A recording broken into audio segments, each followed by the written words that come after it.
আমি ওর প্রেমিক না, ওর সাথে আমার কোনো সম্পর্ক নেই। আমার একটা পরিচয় আছে, আমি একজন ফটোগ্রাফার।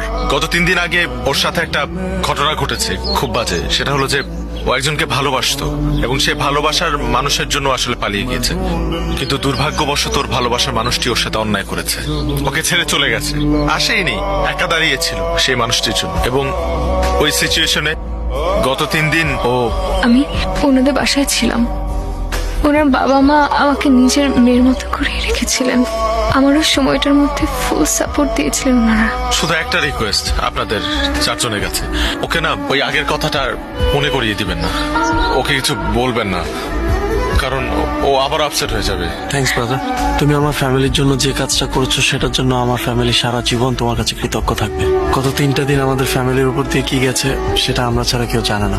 তুমি না থাকলে জিনিসটা হয়তো আরো খারাপ হতে পারত। এটা তোমার বাসা মনে করবা, তুমি আজকে থেকে আমার পরিবারেরই একটা অংশ।